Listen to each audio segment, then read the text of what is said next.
Claro. Vocês podem me interromper, pessoal. Não fiquem me esperando perguntar, não. Me interrompam, né? Eu já falei para vocês. Vamos fazer uma aula mais de conversa. Fiquem à vontade para perguntar. Manda ver. Eu pensei nisso depois que você perguntou, né? Eu faço essas perguntas. Por que a dor estimula tanto a saliva? Assim?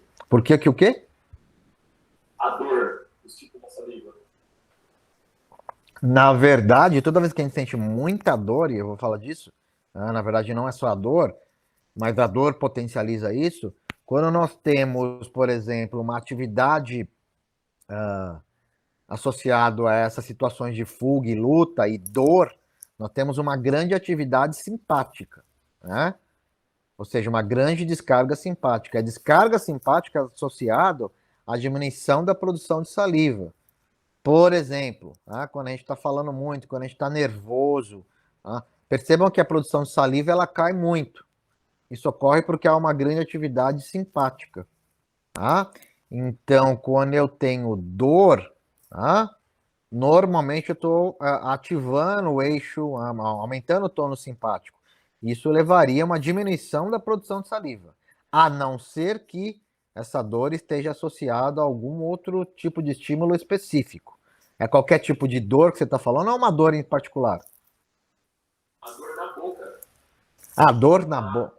Tá, então, se você tem uma lesão na boca, algum tipo de lesão na boca, ou, por exemplo, um ferimento, aí sim se justifica, porque qual é a intenção da produção de saliva ali? Essa produção de saliva, pelos elementos contidos ali, principalmente aqueles que vão lubrificar a boca e serem uma primeira linha de defesa, eles vão contribuir para uma possível destruição de micro-organismos que estejam contidos ali na boca. Aí você tem uma justificativa dessa produção de saliva. Mas normalmente qualquer dor está associada ao aumento da atividade simpática, o que diminui a produção de saliva. Entendi, professor. Valeu. Professor, Oi. vou aproveitar para perguntar já. Por que o azedo, ele aumenta a salivação, né? E ele também, Sim. acho que dilata as glândulas salivares, né? De maneira aguda não é para isso acontecer, tá? É porque quando... só um exemplo lá onde eu faço exame, né? Quando a gente faz exame de parótida, que não é muito comum, né? De glândulas salivares, perdão. A gente estimula com limão. Para produção de saliva. Na verdade, para evidenciar melhor as glândulas salivares. Porque aí você exaure a glândula e ela produz muito saliva, não é isso? Eu acredito que sim, essa é a minha dúvida, na verdade. Na verdade, é assim, não é só. É que o que acontece? Quando as substâncias. Qualquer um dos 5 sabores que vocês aprenderam, né? Doce, doce, salgado, azedo, amargo e umami, todos eles, quando são percebidos pelas células gustatórias, né? Percepção consciente, todos eles potencializam a secreção de saliva. Todos. Tá? O que acontece é que algumas substâncias mais do que outras. O sabor azedo, né? Se vocês lembrarem do mapa da língua, ela está localizada na lateral da língua. Tá? E esse sabor azedo, como ele é um sabor mais, digamos, presente na língua, essa percepção automática daquele sabor, ela começa a estimular de maneira mais intensa a produção de saliva do que os outros sabores. Ou seja, a percepção do sabor azedo ela pode se manter por um período um pouco mais longo. E isso vai estimular a produção de mais saliva. Ou seja, um mecanismo de feedback que vai se retroalimentando. Mas se você usar outros estímulos dos outros sabores, é muito provável que isso aconteça também. Os mecanismos de feedback envolvidos nisso, eu nunca li nada a respeito. Nunca li nada a respeito. Que tipo de substância azeda que você usa, que você falou? Limão? Limão. Nunca li nada a respeito, tá? Mas todas as outras substâncias, se eu colocar, por exemplo, um alimento doce, salgado, um pouco de sal na boca, a longo prazo isso vai estimular uma produção de saliva enorme, tá? Uma produção de saliva enorme. Tá? A razão em particular pela qual o azedo faz mais isso, eu imagino que seja por essa localização na língua mesmo. Principalmente a submandibular e sublingual são mais intensamente estimuladas. E aí você deve exaurir as glândulas, ou seja, elas vão secretar o máximo de saliva que ela tem naquele momento. É embaixo da língua Imagino mesmo que que a seja gente isso. põe, professor. Hã? É embaixo da língua mesmo que a gente Então, coloca. deve ser por isso. A submandibular e a sublingual vão ser mais estimuladas, tá? E elas vão despejar todo o conteúdo que elas têm de maneira mais rápida. Se você mantiver o alimento na boca, muitos desses alimentos por um longo período, tá? Ela vai começar a produzir bastante saliva. Por exemplo, chupar uma bala, né? Chupar uma bala azeda, uma bala doce. Percebam que a boca vai produzindo saliva. Chiclete, por exemplo, a mesma coisa, tá? É lógico que isso tem peculiaridades, e aí que são peculiaridades associadas a todos esses nervos sensoriais e nervos parasimpáticos que vão controlar a produção de saliva. Mas eu nunca li nada a respeito dessa característica peculiar das substâncias azedas para potencializar a secreção. Eu sei que todos os 5 sabores, se eu mantiver o alimento na boca, a produção de saliva ela vai ser intensa também. É isso que eu entendo como fisiologista, né? Mas pode ser que haja uma peculiaridade, talvez eu nunca tenha lido só a respeito, tá? Tá, joia. Obrigada, Professor, Diga. também queria perguntar uma coisa. Alguns médicos orientam, no caso de gastrite, por exemplo, que a gente não deve consumir alimentos ácidos, certo? Não deve o quê? Falhou. Consumir alimentos ácidos. Sim. Mas penso eu que é uma orientação errada, né? Já que tem o bicarbonato que faz esse tampão aí no estômago. Isso procede?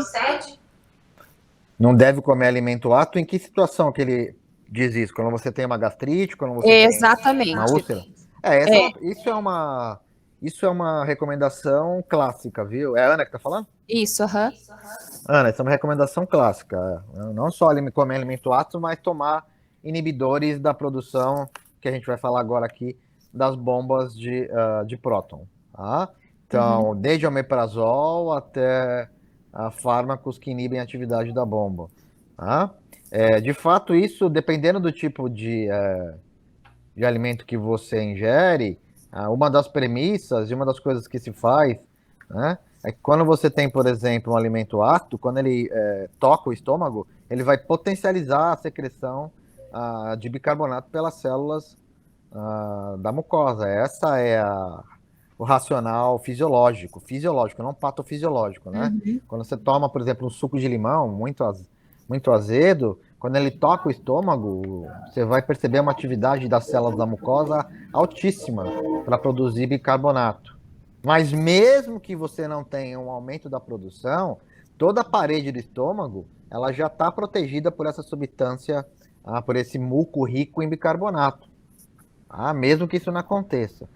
O que é diferente no caso da gastrite é que, muito provavelmente, essa gastrite aguda ou crônica se desenvolveu porque essa capacidade de tamponamento aqui, ó, que é mediada pelo bicarbonato, não é mais eficiente. Entendeu? Sim. Então, essa orientação procede, né? Evitar os alimentos. Clinicamente é isso que eles fazem, Sim. né? E aí você vai baixar o pH, controlar o pH, tomando inibidor da produção de ácido clorídrico. Tá? Só que isso tem que ser feito por um período apenas em que você trate essa gastrite. Porque se eu não tiver ácido gástrico em quantidades adequadas, eu não converto pepsinogênio em pepsina. E aí eu prejudico a minha digestão. Tá? Então eu tenho um jogo de estica e puxa aí muito claro. Tá? Mas, de qualquer forma, qualquer gastroenterologista em que você tenha uma consulta e descreva esse tipo de comportamento patofisiológico, que é o que eles chamam, né? Com refluxo, dor estomacal, e um exame endoscópico confirme que você tenha gastrite, a prescrição básica é um inibidor dessas bombas. Isso é clássico, né? E muita gente toma isso por meses a fio. Né? Sim, toma a longo prazo, né? A gente A vê muito indicação omeprazol, máxima né? omeprazol máximo são 2 meses, se eu não estiver enganado, tá? O máximo que se pode tomar, tá? Dentro, assim, de uma condição em que você tenha que tratar, por exemplo, um refluxo, ou uma gastrite. Existem condições excepcionais, né? Pessoas que têm, por exemplo, hérnia de hiato, né, da cárdia, tá? Que tem refluxo crônico, tá? Que tem Professor, uma úlcera estomacal. Oi. eu tenho um refluxo crônico, eu descobri, deve ter uns 10 anos.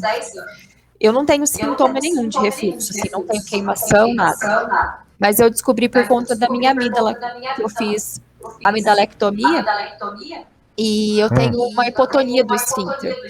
Então, eu tenho um refluxo constante, assim, né? E aí, o único tratamento, segundo o otorrino, era cirúrgico. E acabei não fazendo a cirurgia, né? Mas eu não tenho sintoma nenhum, assim, de refluxo. Tem muita gente que é sintomática. Eu também tenho bastante refluxo. Mas essa hipotonia da cárdia, tem várias razões para isso, né? O que precisa ver é se essa hipotonia ela não está seguida se ela não é seguida de uma hérnia de hiato, né? Que é normalmente o que eles fazem ou recomendam a cirurgia. Aí eles têm essa formação de uma estrutura que é mais ou menos assim, né? Você tem a cárdia aqui, né? E o estômago, né? É mais ou menos isso, minha filha. Eu desenho muito mal mesmo, tá? Essa parte aqui nem tanto, né? Precisa ver se essa região aqui ela não entra, ela não sobe, né? Se ela subir, aí o que o médico tem que fazer? Ele tem que puxar isso de volta e eles colocam uma banda aqui, ó, Uhum. para aumentar o tônus dessa carga. Quando você não tem isso, essa hérnia, na maioria das vezes, pelo que entendo, os gastroenterologistas, se esse refluxo ele não é tão intenso, eles só mantêm, controlam com esses inibidores de produção de ácido clorídrico, né, de bomba de próton. O problema é que a longo prazo isso pode causar aquilo que eu falei para você, né, para vocês na aula passada, que é chamado lesão neoplásica, que é o esôfago de Barrett, né? Então essas Na células vão época, eu mudando. fiz um tratamento com esomeprazol. Acho que foram 2 ou 3 meses, não me recordo. Mas assim, parei de tomar, né? Mas eu continuo com o refluxo. O único tratamento seria esse cirúrgico mesmo. Teoricamente, Então, hérnia de hiato eu não tenho, é só mesmo essa hipotonia aí. Isso acompanha a vida inteira, eu tenho isso por muito tempo. E também tem os hábitos alimentares, né? Café, Sim. bebida alcoólica, Uhum. aquelas pessoas que têm tabagistas, enfim, uma série de coisas que precisam ser melhoradas, né? Exercício físico ajuda muito também, né? Enfim, isso aqui é uma questão clínica, né? Muito longa a história. Sim. Tá? Obrigada, professor. Nada.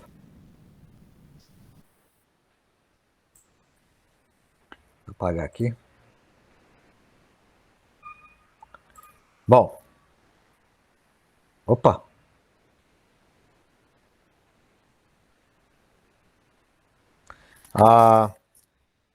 Vamos tentar entender agora o que é importante, como é que a célula produz esse ácido gástrico, como as células paretrais produzem esse ácido gástrico, e como isso é controlado pelo estômago. A secreção de ácido gástrico é um dos aspectos mais estudados da fisiologia do estômago. Vocês acabaram de perguntar para mim sobre a importância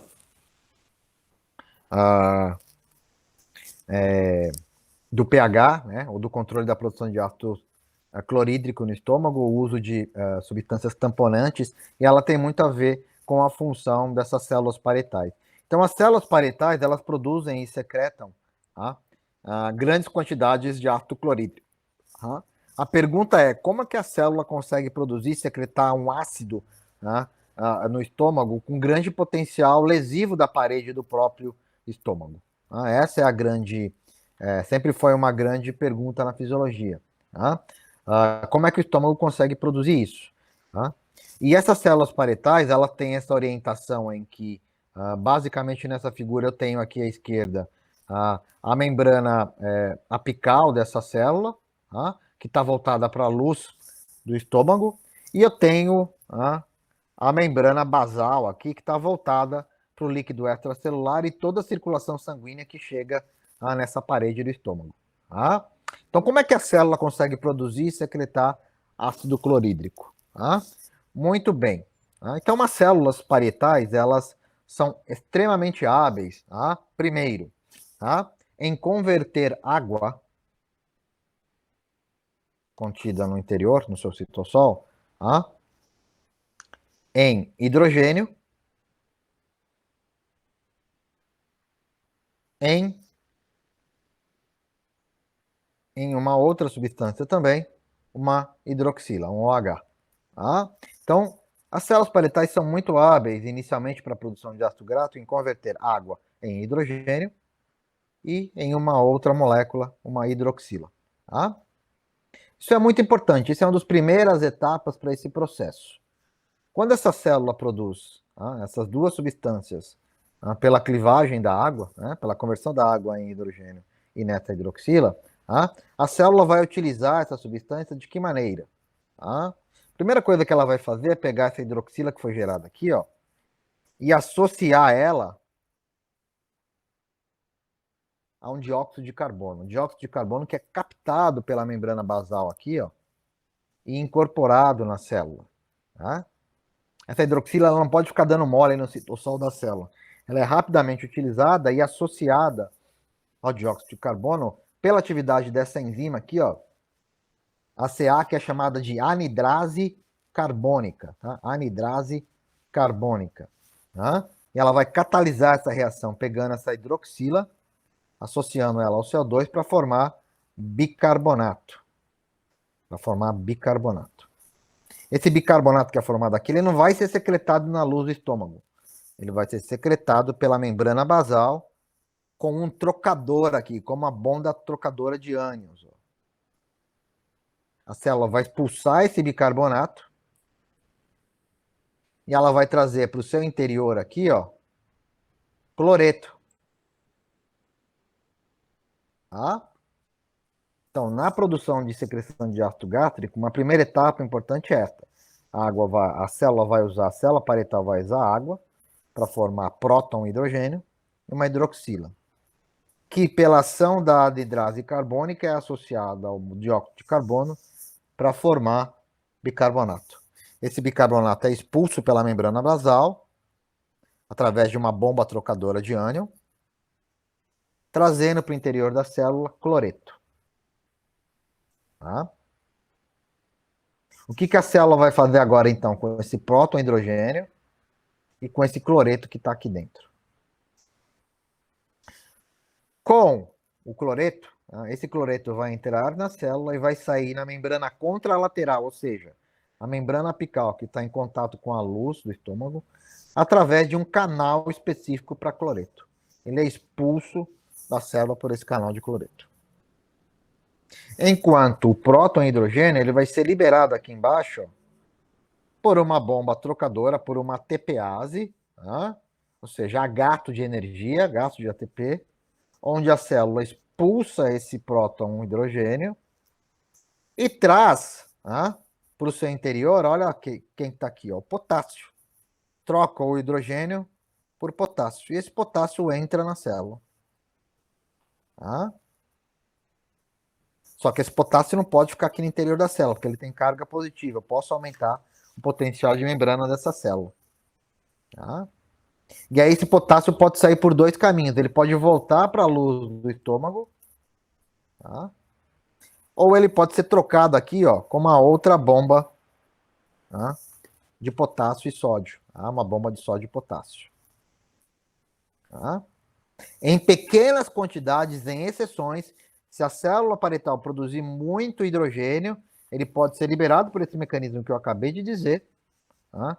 Com trocador de potássio, mas também pode ser liberado na membrana basal em pequenas quantidades, tá, com trocador de sódio.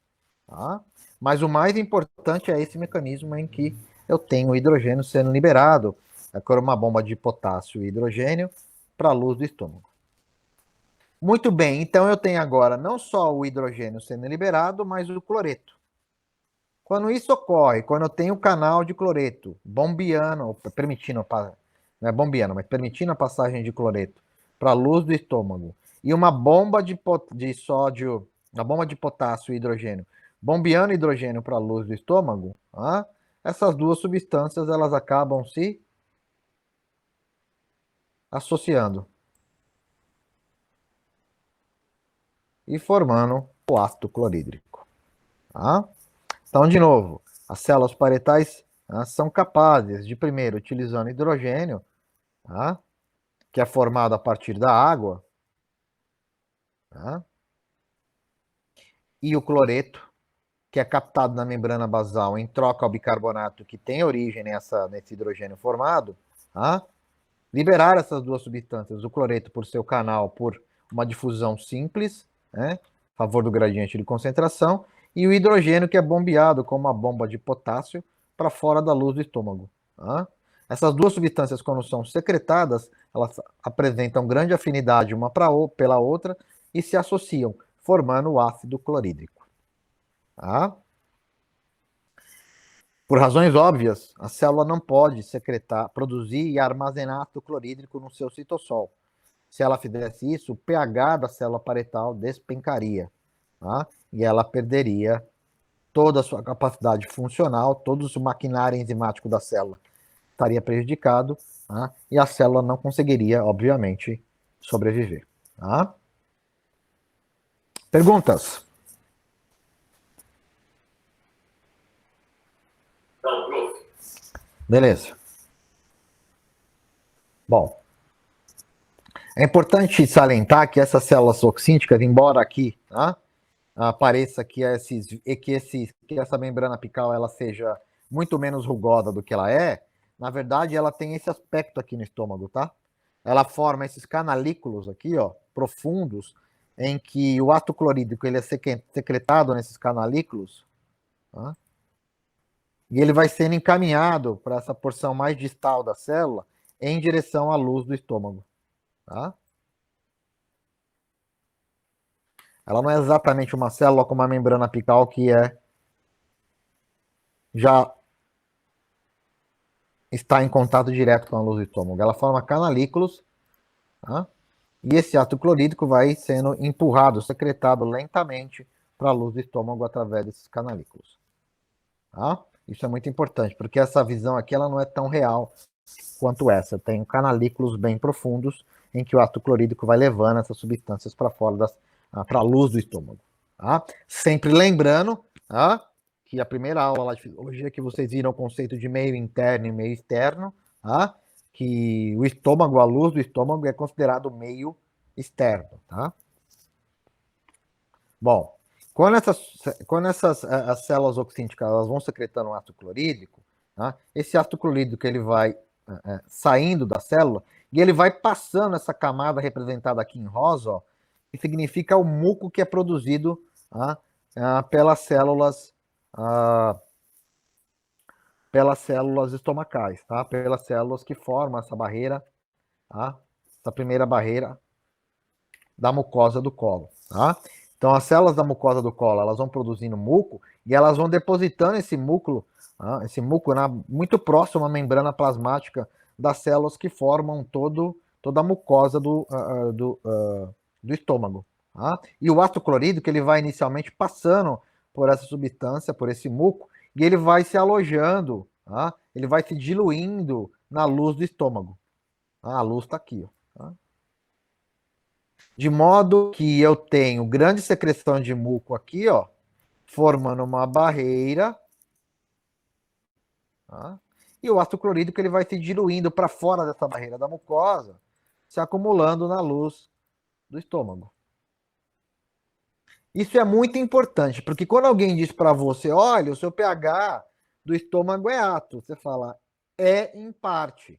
Ele é ácido na luz do estômago, onde eu tenho o suco gástrico. Mas o pH da parede das células que formam a mucosa, o epitélio gástrico, ele é um pH neutro, ao redor de 7.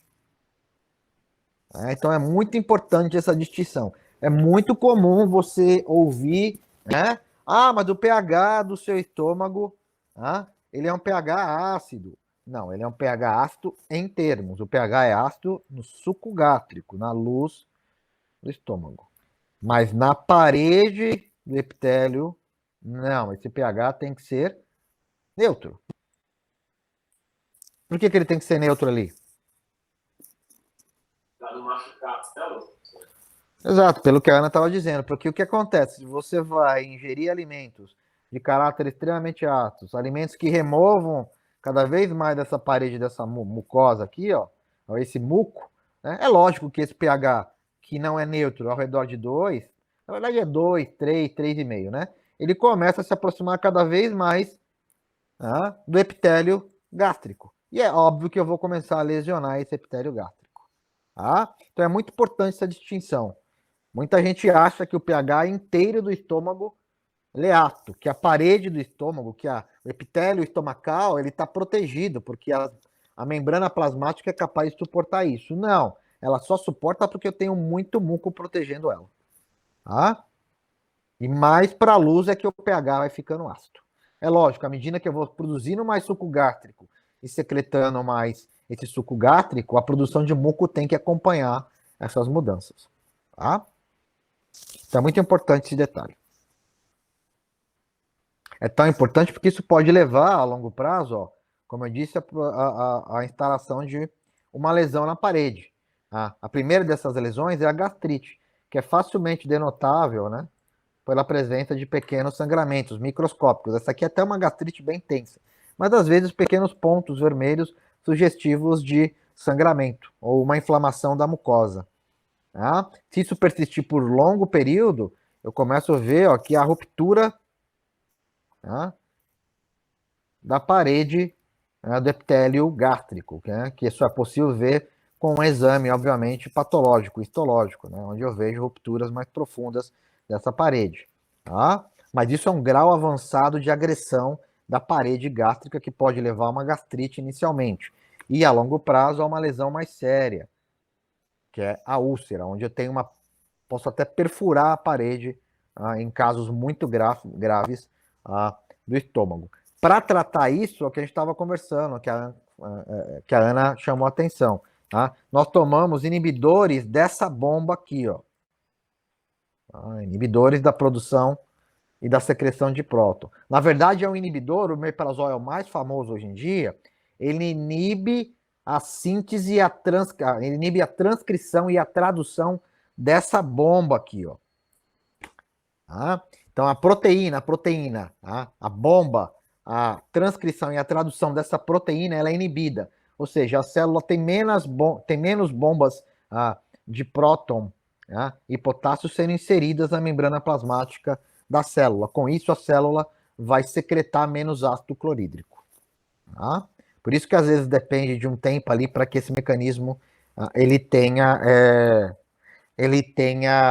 uma atividade mais eficiente. Tá? São os chamados inibidores de bombas de próton. E existem drogas mais antigas, como os antagonistas de receptores de histamina das células parietais.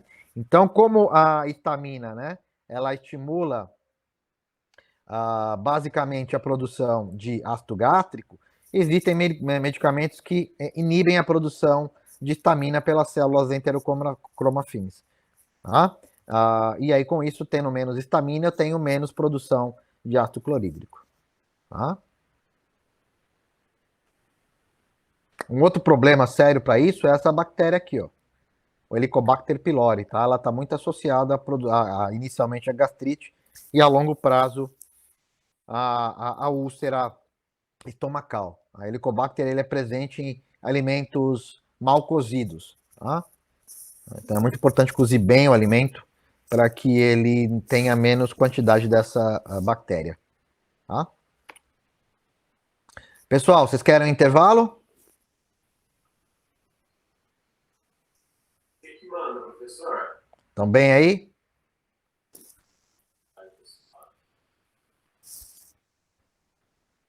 Vamos fazer um intervalozinho?